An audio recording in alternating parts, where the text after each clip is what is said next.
This is not a war. This is sociocide, the destruction of a whole society. It is ethnocide, the destruction of a whole ethnic group. And for the Palestinian, it is a Holocaust. So until someone comes up with a better term that suits exactly these atrocities, this is a term I suggest we use with all its connotations of racism, cruelty, and the indifference of the world. Today I'm sitting down with a woman who embodies a narrative as complex and compelling as the land she comes from, Israel. Nurit Peled Elhanan. In certain circles, that's a name that is synonymous with defiance, scholarship, and heart-wrenching loss.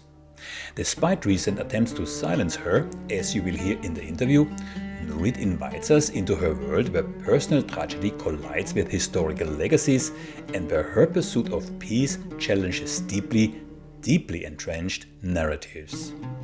So in the very heart of Israel, we meet a woman, an academic, a researcher and an educator whose expertise in language and indoctrination is just the tip of the iceberg, even though her research is groundbreaking in its own right. Everyone familiar with the name Peled knows that Nurit's story cannot be told without looking into the depths of her family saga that is intertwined with the very genesis of Israel.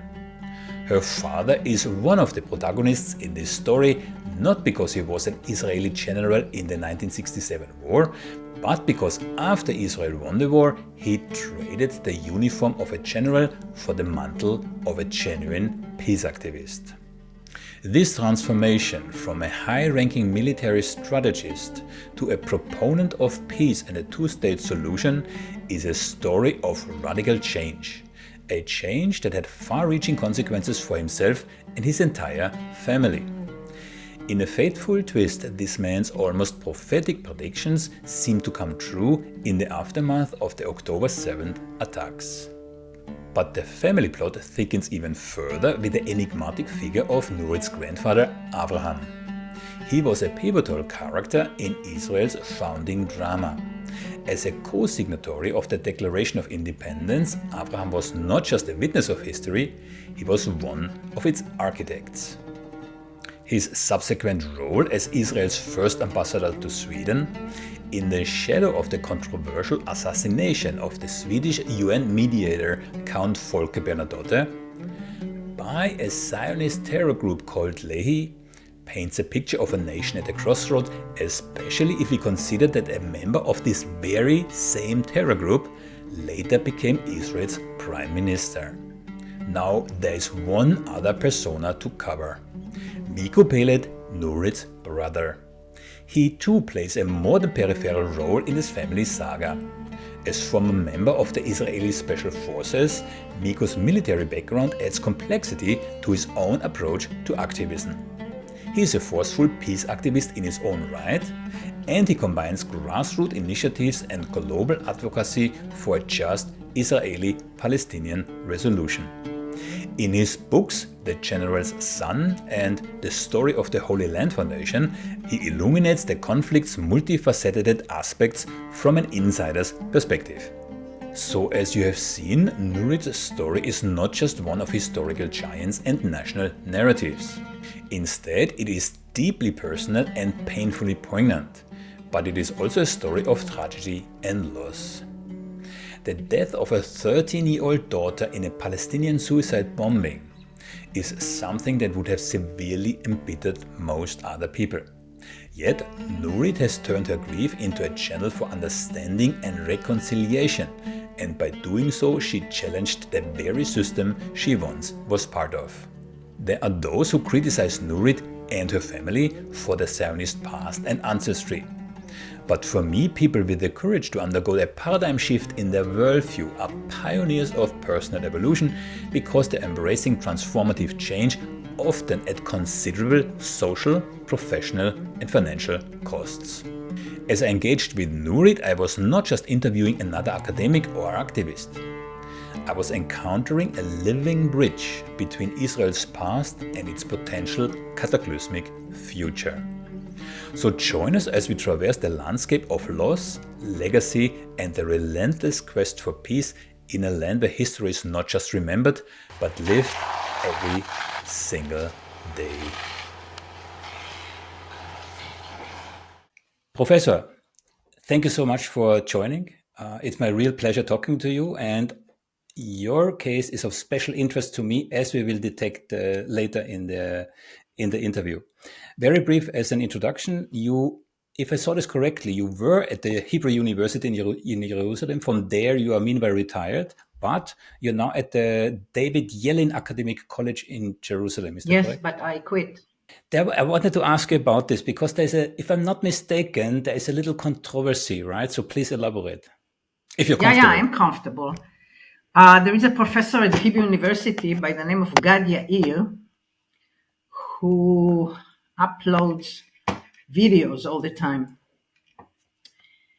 And after the 7th of October, he uploaded 2 videos. One of them explains why the Hamas are exactly like the Nazis, and the other one calls for Nakba 2. And they showed it in a closed WhatsApp group of the lecturers. It's a closed WhatsApp group. Management has no right to be in and so on. And people started to say, yes, is right, and so on. And then I wrote something. I wrote that they are not Nazis, because Nazism was an ideology of a state with an army who set out to exterminate or eliminate minorities they ruled, that Germany ruled. We are not under the rule of Hamas. They are not a state with the army. And I think that a better comparison would be to rebellions of oppressed and occupied and slaves and so on and so forth. And I quoted Jean-Paul Sartre on that. He said somewhere that after years and years that you had your foot on his neck, and suddenly he had the chance to look up at you, what kind of look do you think you will get there? And I finished by writing, this is the look we saw on the 7th of October. And then I didn't pay attention to what was going on there. And next morning, I saw that people were very furious with me and even cursing me and wishing me all kinds of horrible things. And after 3 hours after my writing, I received a letter of suspension from the president, which is against all kinds of regulations. You don't do that.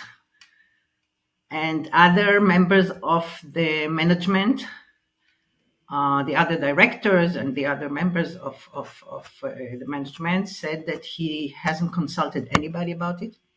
They didn't know about it. It was his own decision. And he invited me to a hearing before decision. And I said, I'm not going to come to this hearing because I don't recognize his right to do that. And I wrote a letter explaining exactly what I said. And so I think he consulted his lawyers, who told him he couldn't do that. And he replaced the suspension with a letter of reprimand that would be in my personal file. So I said that if the letter of reprimand is not withdrawn until the beginning of the year, I will not come back to teach. And it was not withdrawn, and I announced my resignation. Do you already know what you're going to do? Me? Yeah. Instead of working there? I don't know. I have a lot of things to do, to write, I don't know. Mm-hmm. I'll find. Yeah. I'm asking because it would be a shame to silence your voice. I will not teach. I will do other things. Yeah. Talking about writing, you wrote at least 2 books. I've been careful now. Yeah, I've interviewed Omar Bartov, and I said in my introduction, you wrote 6 books. And he said very modestly, like 10 minutes later, well, actually, I wrote 10 books. Yeah. So I'm careful. I found 2 of your books. The first one is called Palestine in Israel's School Books, Ideology and Propaganda in Education. And the second one, I believe, is a new one. It's Holocaust Education and the Semiotics of Othering in Israel School Books. Semiotics as in science and symbols, yeah, and from discourse analysis. Yeah. Right. And this makes you of a special interest to me as a behavior analyst myself and specialized on linguistics. I'm very much interested to see how what is taught in Israeli school books affects basically what's happening in Gaza right now. Yeah, we will come to that. I saw you received a co-laureate of the Sakharov Prize of Freedom, and this was awarded by the European Parliament. How did that happen? I don't know. They just decided it. I have no idea why or anything.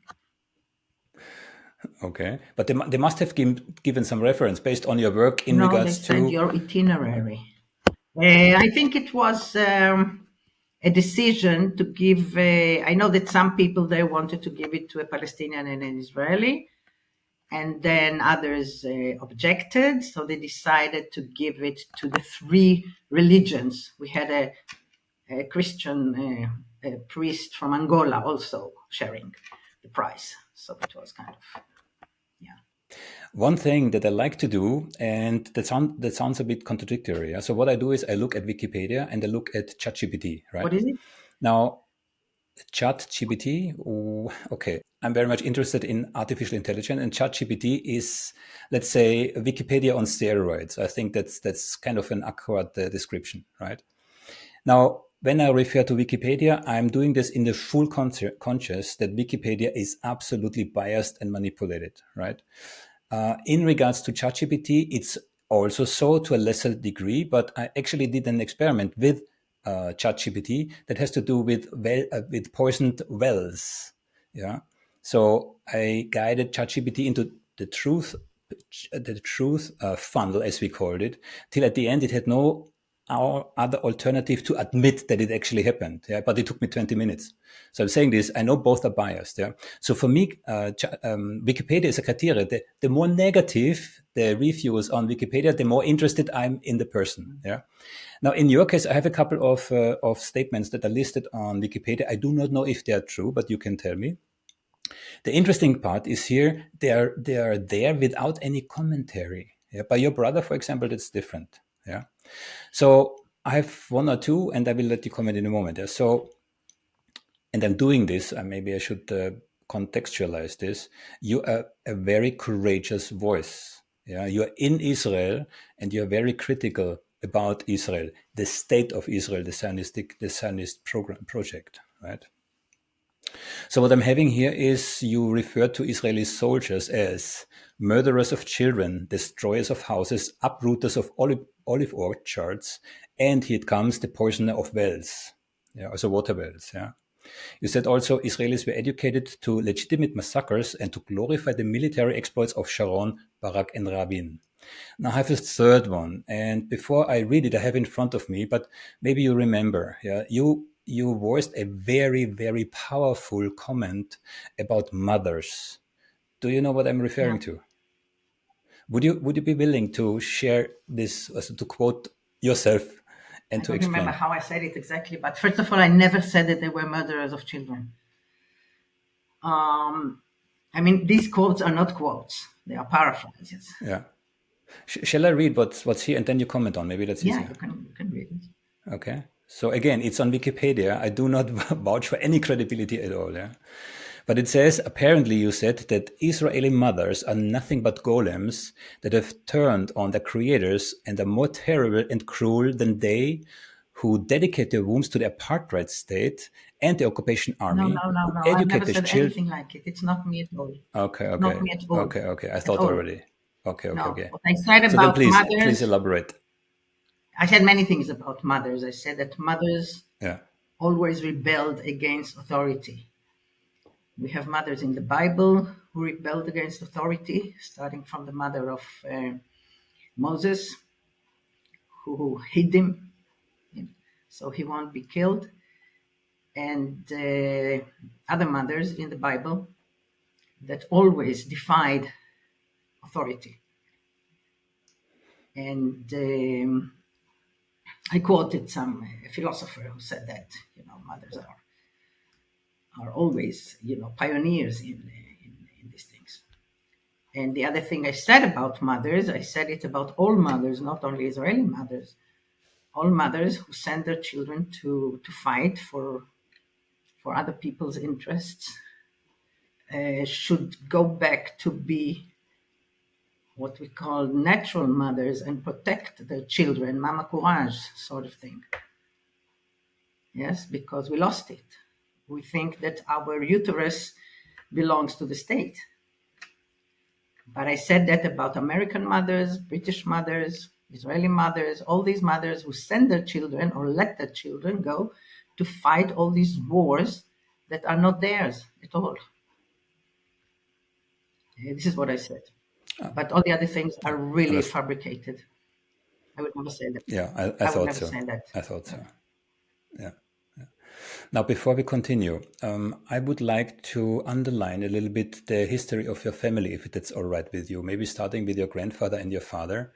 That's an aspect that I have neglected when I interviewed your brother. So would you be willing to elaborate a little bit? Because you're not just an ordinary, so to speak, Israeli academic. Yeah? Your family has deep roots in the actual history of the foundation of Israel. Would you care to elaborate? Yeah, my grandparents were Zionists, what was called pioneers. From my father's side, they came, as socialist workers, even communists, and they went to they lived in a community and shared everything like a kibbutz at the beginning. And then they joined the kibbutz. My grandmother was very proud that she built roads and so on. My grandparents from my mother's side were both doctors. He was more politician, and I don't think he practiced medicine in Israel, but he was in charge of the Ministry of Health in the pre-Israel government. And she was a dermatologist. She worked in Hadassah for 10 years without salary. And I think she cured half the Middle East of venereal disease, trachoma, eye disease, and all those diseases, and also leprosy. She was a pioneer in her research on leprosy because she said leprosy is not contagious. And I remember her going every Saturday to the lepers hospital in Jerusalem, which was near our house, to visit them and to show that it's not contagious. And for this research, she should have gotten professorship, but they didn't give professorships to women. So her pupil, her disciple, who was a man, received it instead of her. But she was really a great dermatologist. My husband has some weird disease of the skin some 30 years ago and so on, and nobody found a cure. And they told him that in dermatology, you have to go to the oldest because they have the most experience and they would know. And he went to a doctor who was 91 years old. And he said, if my teacher was here, she would have cured you. And that was my grandmother. So she was really a pioneer and a great doctor. And then my grandfather belonged to a semi-clandestine movement that was founded by the philosopher Martin Buber. And it was called Pact of Peace. And they advocated a binational state, the Jewish-Arab state. And when Israel was founded, he had to be the Minister of Health, but Ben-Gurion punished him for his being a member of this Pact of Peace and sent him to Sweden to be the ambassador of Sweden. And he finished his life there. I mean, he became sick, and that was it. Especially it was after the murder of Bernadotte, and my grandfather was a very cultured man and a very, civilized person.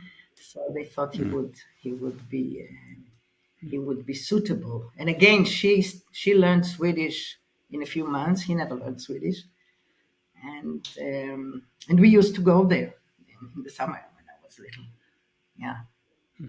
But he was a co-signatory of Well, all of them Israel's were. All the pre-state government signed this declaration. Okay. Yeah, and he was one of them. Okay, that were your grandparents, and now to your parents? Now, my father was from the age of 16. He left school and joined the Haganah and the Palmach. And he was he left Palmach about a few months before it was dismantled, because he said, we've done our job, finished. And he went to study law in Cambridge. But then the War of Independence, the 48 War, broke out. So he came back and he had a military career. He finished as a general. But he was always very critical of things. In 1956, he was the governor of Gaza. And he had the idea of granting Gaza autonomy and make it a bridge of peace between Israel and Egypt and so on. And of course, the government did not accept his proposition. So he left the army for 3 years and he went to study Arabic and Arabic literature. He said that in order to have peace, we must know the people, their culture, the literature, the poetry, philosophy, and so on. And when he left the army at 68, he went to do his PhD in UCLA about Najib Mahfouz. And then he was a professor in Tel Aviv University. He was also a politician, kind of politician.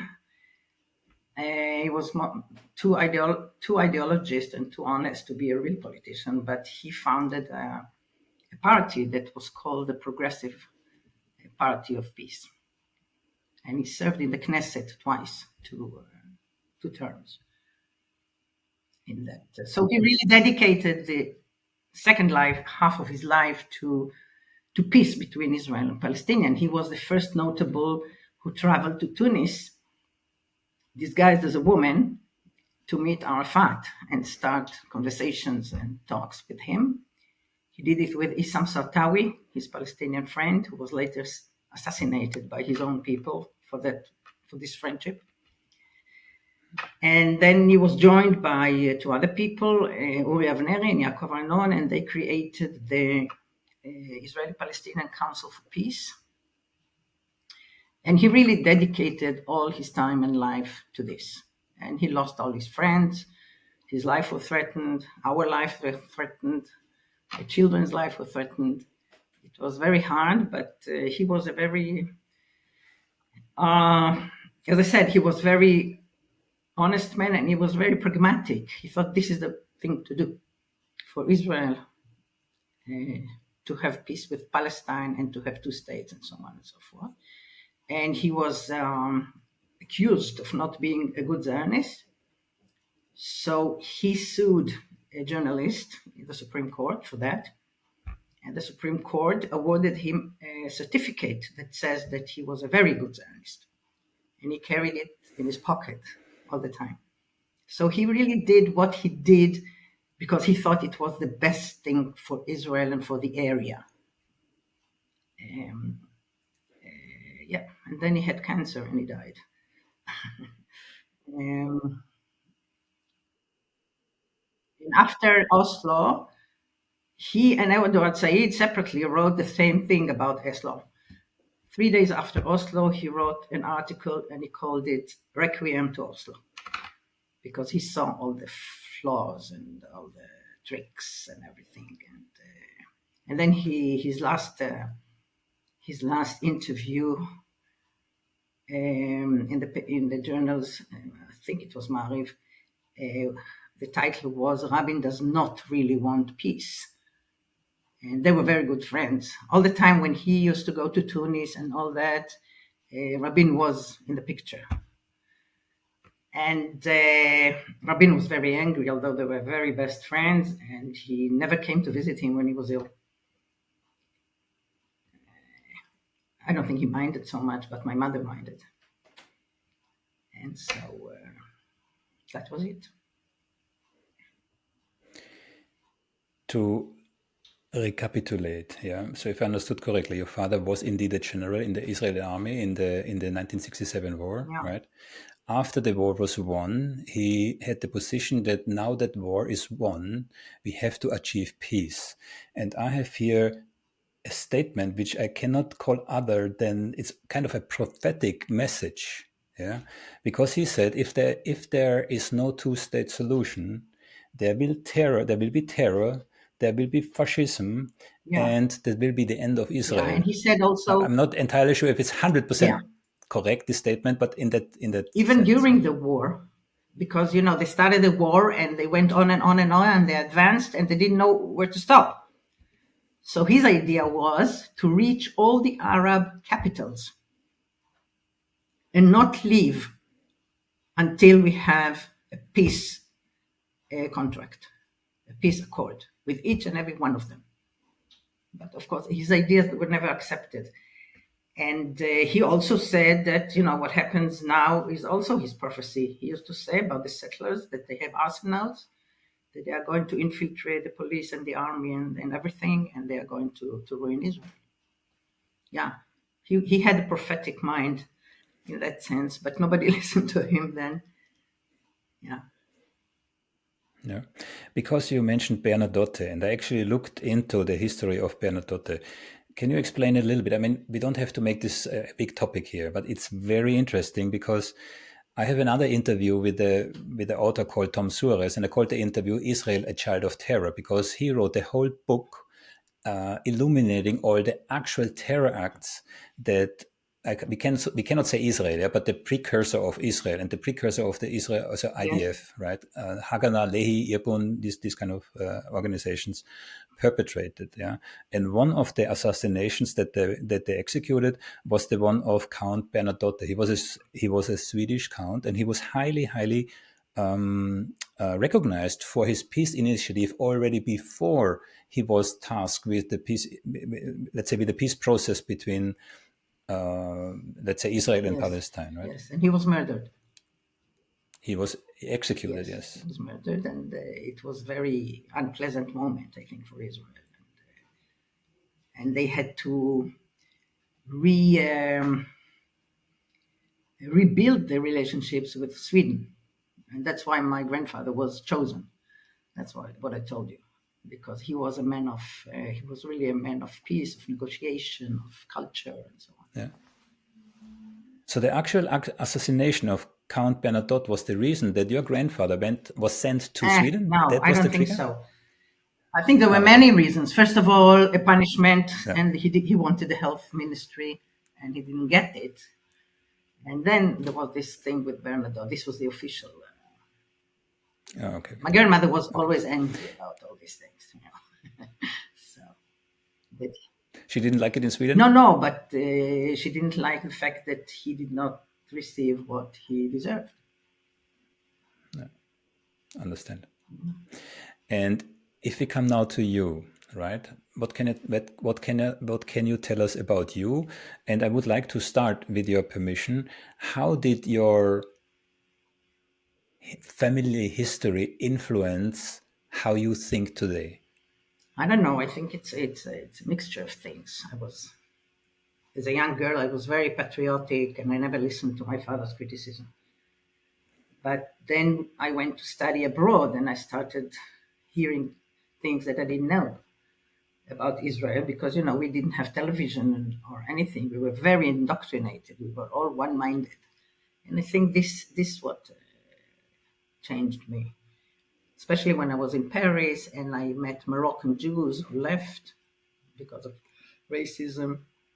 And I met Palestinians and Algerians and other people, and I started to understand that, some of the things we were told were not completely true. And that sounds almost like a euphemism. Some of the things not completely true. We were lied to, really. As a linguist, yeah. And then I joined my father in a way, not too much. and accepted his views about everything. And also my husband voted for him before we met, and so we were of the same mind, but we were not active, really. We used to go to demonstrations and things like that, yes. How was it for you? I mean, I know the point of view of your brother, right? But it must not have been easy for you growing up in the Zionist society with a father who was so openly against the project. No, as I told you, he thought he was the best Zionist. He had a Yeah, certificate. but the rest of the Israeli society probably Yes, didn't appreciate his views, right? it was That's what I very mean. frightening. It was very frightening. Yeah, that's Yes, what I mean. Yeah. yes. But we knew that he was doing the right thing. What brought you on the road of, let's say, linguistics, discourse analysis, and specifically investigating school books? Well, I studied French literature, really, and I was a translator, literary translator, and I did my master's on translation. And then I wanted to do my PhD, and my professor told me there are millions of PhDs on translation, but there's a new field that you're going to like because you have small children. And she introduced me to discourse analysis and to language development and so on. So I started there. And then I thought I want to study the discourse of education, all the aspects of discourse of education. So I studied the development of written and oral language at school. And this is my PhD. And then I studied for many years classroom discourse, and I came across racism in a class, especially towards Ethiopian children and so on, especially towards Ethiopian children, and I wrote about it. And then the access to schools became very difficult, and I decided to. I was part of a project in a small town. You know, they have all these projects in the what they call disadvantaged towns, and there I came across the fact that the children, the students, could not understand. There was a wonderful project of science, but they couldn't understand anything, although they understood all the words. And I delved into the discourse of science, Halliday and company, Halliday and Kress and Van Leeuwen and all these people. And I started studying the language of science, both in class and in school books. This was many years ago, but the book is not finished yet because once I started to look into school books, I realized there was something that was more urgent. And this is the racist way Palestinians are represented. And since I studied semiotics and social semiotics in London, I did a multimodal analysis of the books, which was never done. Even people who wrote about school books never wrote about the whole page, the visuals and the verbal and the relationships between them and so on. So that's how my first book about school books came along. And then I thought that Israeli children are really educated to another Holocaust. This is one of the most defining factors of Israeli identity, the Holocaust, and the fact that the Holocaust is around the corner. And so they start from a very early age teaching the Holocaust. First years, from 3 to 8, they are very cautious not to show gruesome and terrible things. But after that, it's unbelievable what they show them, what they tell them. As one of Holocaust historians said, we only teach them the pornography of evil and that we are victims. So they have no idea what normalcy is. Hanea Blanca. And I decided to study this and to see if there's a connection between the way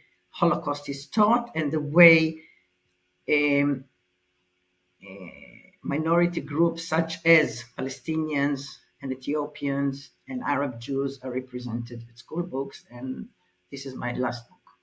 Okay. I So can you give us a couple of I examples? covered all the aspects of the discourse of education. Can you give us a couple of examples, both on the verbal, the linguistics, and the semiotics? Well, the verbal is included in the semiotics because, all the signs are included, all the meaning made by signs.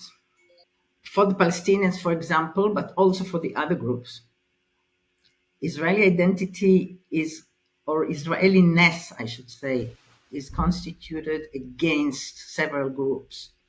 First of all, against the diaspora Jew, who finally perished in the Holocaust.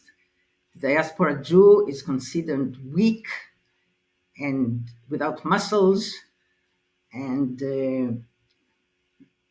really they took the anti-Semitic description of the Jews, effeminate and so on and so forth, studious. And Zionism wanted Jews with muscles. That was the slogan. Jews that would work the land and would use a gun and would master an Arab horse. They wanted to be like the Arabs, like to indigenize themselves in the Middle East. So this is, and one of the most important principles of Zionism is the negation of diaspora. All the life that Jews had for thousands of years in other countries should be effaced, erased, and we are reborn. So for the first socialists like Ben-Gurion and so on, it was fine. They really wanted to negate and deny and forget their history, both the religious background and the social background and the pogroms, etc. And then the people for whom they wanted to found the state, the European Jewry, was exterminated. So they looked for other Jews and they found them in Arab countries. But the Jews from Arab countries did not want to negate their former life because it wasn't that bad. They just had their own reason to come and live in the land of Israel, mostly religious reasons, but also Zionist reasons. And they were forced to give up their language, the customs, the religious customs, their culture, their music, everything. And they have been treated as second, third-class citizens for already 3 generations. Same about Ethiopian Jews. And education, especially after 73, because the failure of 73 made a lot of young people think twice if they want to remain in this country where you die all the time and there's no real life. So the Ministry of Education sought something that would make them stay and convince them they must sacrifice their lives for the state. And this was found in Holocaust education, very massive, intensive Holocaust education. For example, in the teacher's guide for 2nd grade, it says that the Jews were exterminated because they did not have a state. Today we have a state, so we can defend ourselves against the potential exterminators, the Arabs. The conflations of Nazis and Arabs is all the time, not only in political, you probably heard, speech, but also in educational speech. Now, Palestinians are represented only if they are. Usually they are not. They're absent. They are absent from Israeli culture, from Israeli discourse, from Israeli consciousness, and from Israeli school books. But if they are represented, they're represented as problems, not as human beings. You don't have, in Israel, school books are trade books, and you have hundreds of books for every subject, and teachers can choose. But you don't find in any of these books one photograph of an Arab human being like us. Only a racist caricature of some kind of Alibaba with a camel, refugees, primitive farmers, and terrorists. So this is the representation of Palestinians. Jewish minorities who are discriminated, such as I told you, Arab Jews and Ethiopians, are also represented as homogeneous groups, not individually. You never see a doctor who is Ethiopian. You never see. As a group, as a homogeneous group, just almost like a race. And the only thing that is said about them is how the state copes with them, with this problem. Okay, they are all problems. And what unites everybody is the Holocaust. The Holocaust became what is called the chosen trauma of Israel, of everybody. So much so that an Ethiopian student of a friend of mine said to her, I wanted to feel Israeli, so I went to Auschwitz. Like, this is the gate for being Israeli. And also, Holocaust victims are represented as in categories, as group, not individually, although all the information is there. So except Anna Frank and some others, it's only, as Professor Zimmerman said, and Zuckerman, they have a new book about Germany. They said they're not individuals. They have become the 6 millions. They become this threat. And the books present them as the Jews we do not want to be again. The Jews we do not want to become again. And that's why we have to do whatever we do to Palestinians and so on. Now, Ben-Gurion said that already, that he was ashamed of these Jews because they didn't fight back. And he doesn't want to be part of this group. In the first years, they also only taught about heroism, the Warsaw Uprising and things like that. And then they decided that even living a day-to-day life was heroic. But they also always look for some kind of heroism. Otherwise, these people are not worthy of being mentioned at all. So what's clear is there is what I call, also what others call, the Zionist project, right? And it has nothing to do with the Holocaust because it started in 1980. Even myself, before I started to go on this journey, like a year ago or so, starting actually with my first interview with your brother, based on his book, The General's Son, which I read 10 years ago and it stayed always with me. Yeah. I also believed, Israel was a creation or a result of the Holocaust. But that's what they teach the children, that Israel is an alternative to Holocaust. And that's all. Yeah. So as I told you, Holocaust historians and educators are very much against it. Very much against it. They say Israel is not alternative to Holocaust. They don't learn about anything. And especially they don't learn about the life of Jews before they came to Israel or before they were exterminated. They learn a lot about the extermination, all the sadistic, perverse actions of Germans. This they learn. But they don't learn anything about the annihilated, the life of people when they were people. And therefore you cannot mourn them. And you cannot feel any empathy because you don't mourn a heap of skeletons on a cart. This is what they show them. You mourn people who lived. You mourn Anna Frank because you know what kind of a lovely girl she was. You don't see her in her death. You see her in her life. And when you show the people like that, you cannot mourn for them. You cannot empathize with them. You can just become very heterophobic.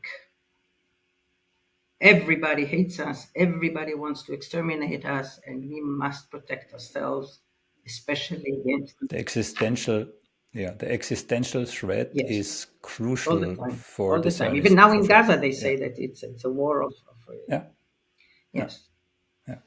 So if you come now to your books, and the relation to, this is indoctrination from the earliest age on. Later, I mean, where's the overlap here between indoctrination and propaganda, right? Yeah, but where is the direct link between this early indoctrination and, again, literally what's going on right now in Gaza?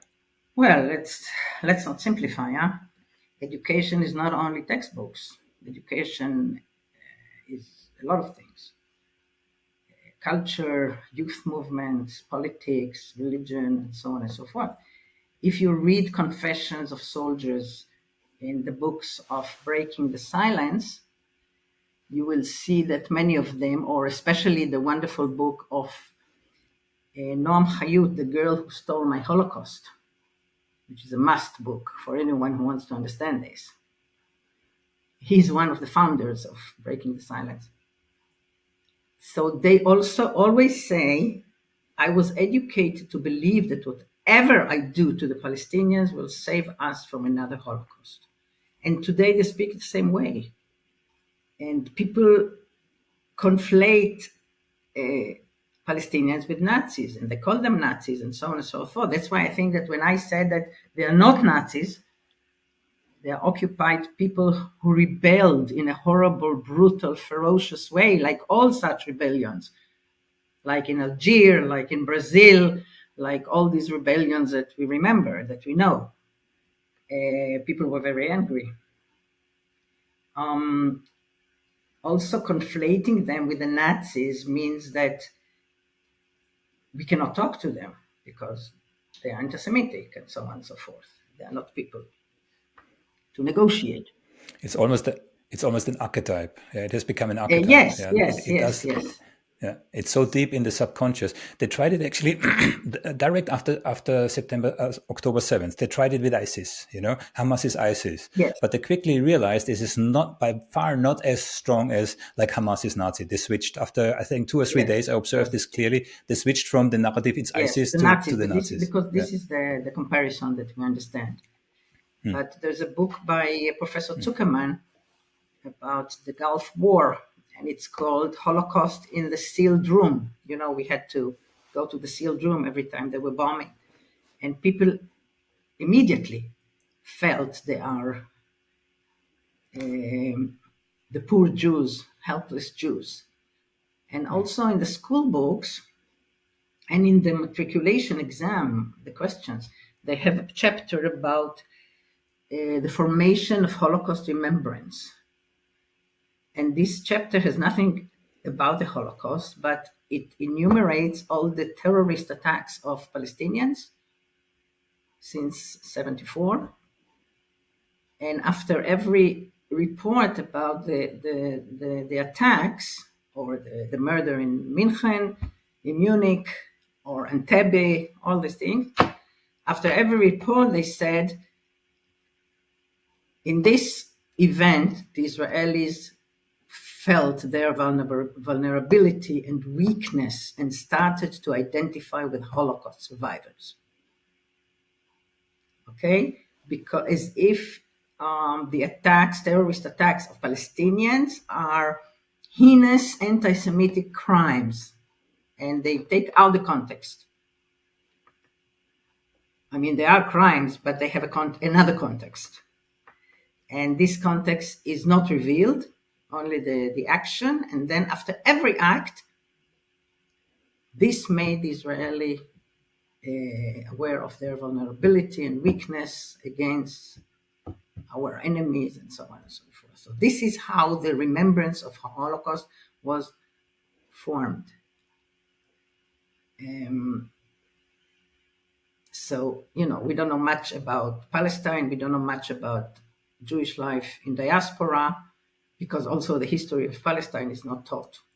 For 2,000 years, that one geography book says Jerusalem has always been the capital of Israel, and in brackets, except for the 2,000 years we weren't here. So these 2,000 years are erased. Ottomans, Empire, Jesus, I don't know, everything. Yes, and it's very purposeful. It's very blunt. This comparison and this indoctrination that After that, at 17, they go to Auschwitz, wrapped in an Israeli flag, accompanied by armed soldiers, and they come back so nationalistic and so eager to take revenge, but not on the Germans, on the Palestinians, on our potential exterminators. And there's a book, somebody, an anthropologist, who accompanied school children, school students to Auschwitz. And he quotes things like, they came out of the death camp and said, we're going to do the same in Gaza. They deserve 4 Holocausts, and so on and so forth. And the teachers did not, criticize it.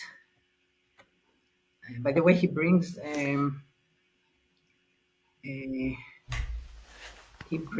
one story because on one trip there were Arab Israeli students and Jewish Israeli students together. And during this trip, there was the murder of Muhammad Abu Khdeir when they burned him in the Jerusalem forest. And they said that immediately the headmaster and the teachers of the Arab Israeli students gathered them and told them, we are not going to be hateful. We are not going to take revenge. We should remember this trip and the way we can be friends and the way we can accept each other and so on and so forth. But not the Jewish teachers. So there is, I think, an intention of creating vengeful, heterophobic human beings.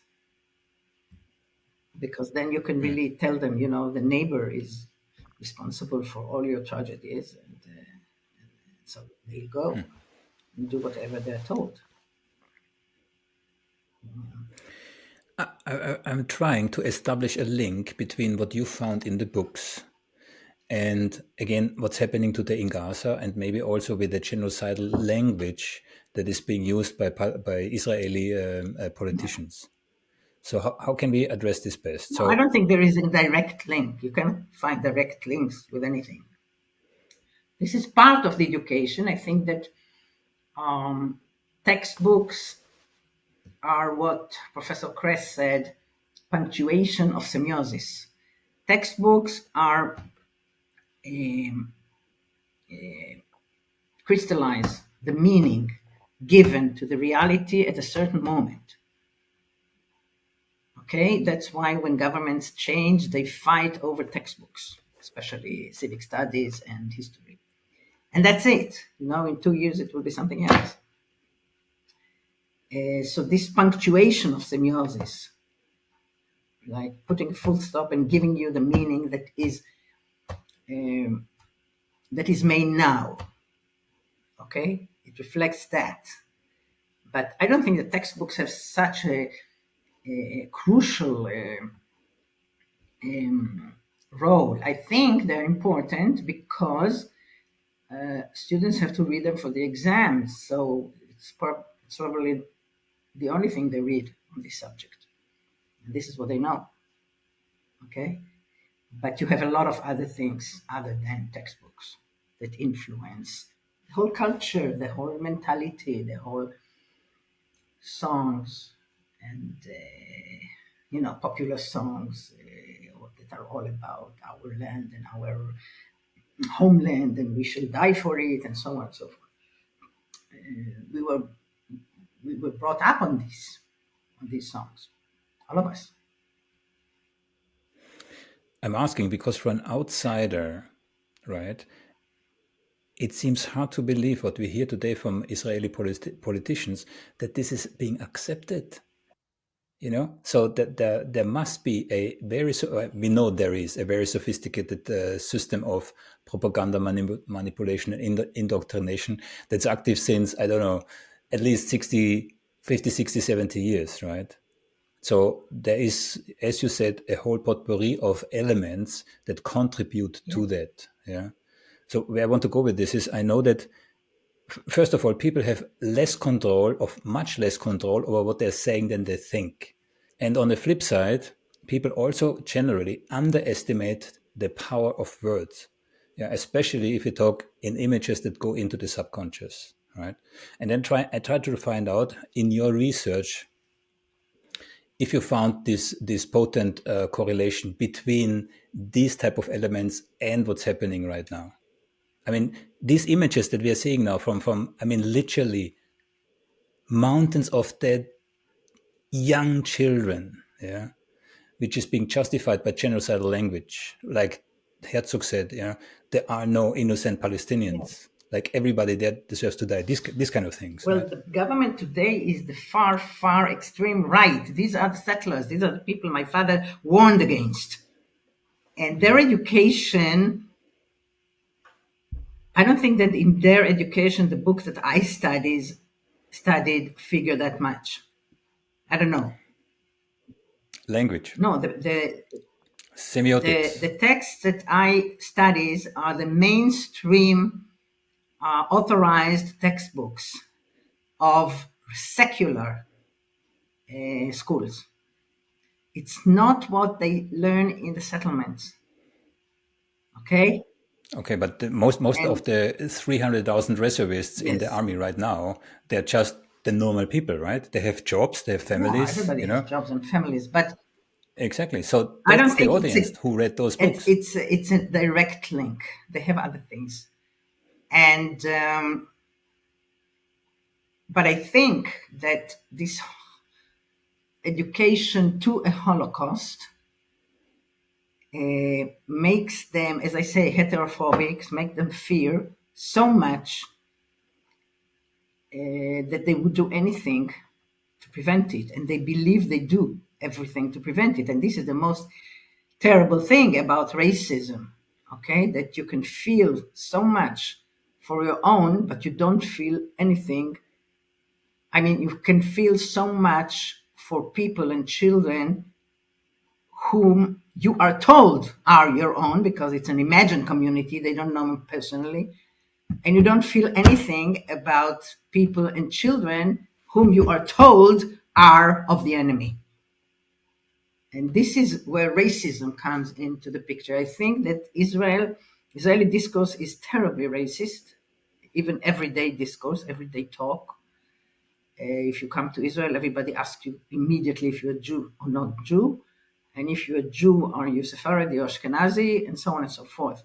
And people think it's small talk, but it is a racist talk. And this racism is so ingrained and entrenched that this is what we see now. I think the people who really cry for the kidnapped people and children whom they are told are of their own group, whom they know are of their own group, but they don't know them personally, okay, have nothing, feel nothing towards women and children and people on the other side because they are told they are on the other side. And I think this is the most deepest racism. And in that, I think education succeeded enormously in teaching racism. That's the point. And not only through textbooks, through a lot of things. I heard Ben Gvir say that he doesn't care about the hostages. Let's not talk about him, okay? He's a nut. Okay. Okay. No, this whole government is made of crazy fundamentals and criminals. What can we say? It's very typical of fascist government. Yeah. Yeah. So fascism is something that, how shall I say this? You know, the head of fascism appears more and more in a number of countries, also in Yeah, Europe. that's what all the time. And then we were talking, I thought about American soldiers in Iraq who did atrocities, committed atrocities, thousands of miles from home, and they also believe they are saving America. How do you indoctrinate people to do that? It was not neighbors. 75% of the American soldiers in Iraq believed that Saddam Hussein had something to do with 9/11. And some of them, and I have it in one of my interviews, they engraved the Twin Towers and the Pentagon on their helmets. Yeah, 75, talking about indoctrination and propaganda, Yeah. right? So Unbelievable. it seems very easy to do that. Yeah. In Unfortunately. Israel, they are neighbors and they really came in and they slaughtered people. So you can understand maybe the fear and the anger and the belief that if we don't, crush them, they will commit Holocaust, and people forget that we are a nuclear power and they have nothing. So maybe you can understand it, but Americans going to Afghanistan and Iraq, what have you lost there? Based on a lie. Yeah, everything is a lie. I mean, also the lie that there are no innocent people in Gaza. Most Gazans are not terrorists. Most Gazans did not come to slaughter us. Most Gazans want to live in peace. But this is forgotten once something like that happened, and it is ignited by politicians like Ben Gvir and all these horrible people. On a side note, are you familiar with the location of the Musik Festival that was attacked on October 7 by any chance? Do you know where it is? How close it is? How close it is to Gaza? Very close, like the kibbutzim. Same.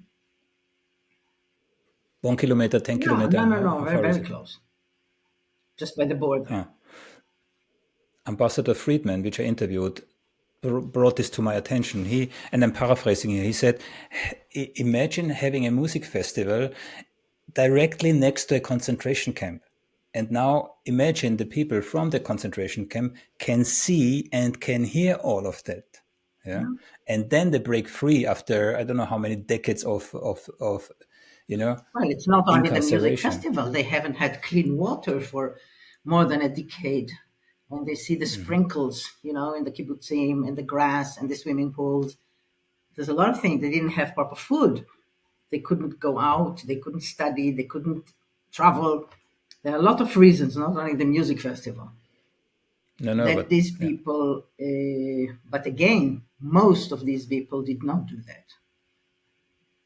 This is forgotten. Most of these people did not commit slaughter, did not rape, did not do all the atrocities that the terrorists did. So, but it's always like that. And in Israel, even people who defined themselves before as Zionist left now are going right. Yeah, there's a move to the right of the whole Israeli society, without which probably Netanyahu and co could not maintain themselves. Yes, of course, he builds on that.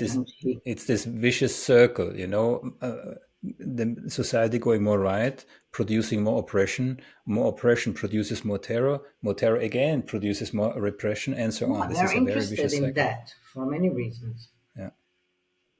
By the way, I keep thinking all the time what you read from Wikipedia that I said that soldiers are murderers. I was summoned to the police and I was interrogated. And they told me that I uploaded a video where I call Israeli soldiers murderers and Hamas freedom fighters and so on. And I said, I never did that. Where is the video? And they said the video is gone, but people saw it. And suddenly I think maybe, some people read that in the Wikipedia. I interviewed quite a number of other scientists, Dr. Daniele Ganser, for example, Roy McGovern, the so-called Hamas lawyer.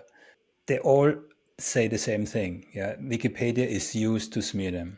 Yeah, and even the mechanisms behind it are known. They're investigated meanwhile by journalists. Yes. Yeah. So unfortunately, if you want to know how far the moon is from the Earth, or I don't know how many seconds is 1,000 years, you can ask Wikipedia. But if it comes to any political or sensitive issues, because it depends who writes it. I don't know who wrote it. Yeah. Exactly. The moderators. There's this whole system of moderators. It's a very sophisticated system today, when people are fired for a word, you're summoned to the police because somebody said something about something. So I was actually surprised. I asked myself a long time, how can someone like you, who is so outspoken, continue to teach in Israel? How was that possible up until now? Until now, we had complete academic freedom. Complete. More than any other place I know. I made up my own courses. I taught what I wanted. Nobody ever monitored me or censored me or anything. Although there were complaints from outside fascist groups, the university always said that As long as the students are satisfied, that's the only thing that matters. And we really had complete academic freedom. As long as we are not Arabs. Yeah, Arab lecturers were surveilled. Yeah, but Ilan Pappé is not an Arab lecturer, and he was kicked out of his position. He was not kicked out. Yes, and he had to sue them afterwards, so he was reinstated. Yes, there were a few things, but if he wanted to, he could have stayed. At the end, if he wanted to, but then the death threats. He could have stayed, yes, but he chose to go. Yeah. But initially, just like I chose to go now. Yes. I said I cannot work in an institution that whose president says these things about me, that I am a terror supporter. Are you still planning so if take it back, I will not come back. Are you still planning any legal actions against the college? No. Okay. First of all, I'm not interested in these things. They are long and and troublesome. And the other thing is that many judges in Israel are of this type nowadays. So no, I don't want to. I could, because it is libel. I never said I supported Hamas. I never said any of these things. But if you go into legal things, you immerse in them, and I have other things to do. I'm going back to my book about scientific discourse that has been waiting many years, and I'll do that. On that note, Nurit, thank you again for your time. It's really appreciated. I wish you all the best on your new path in your new part of your life.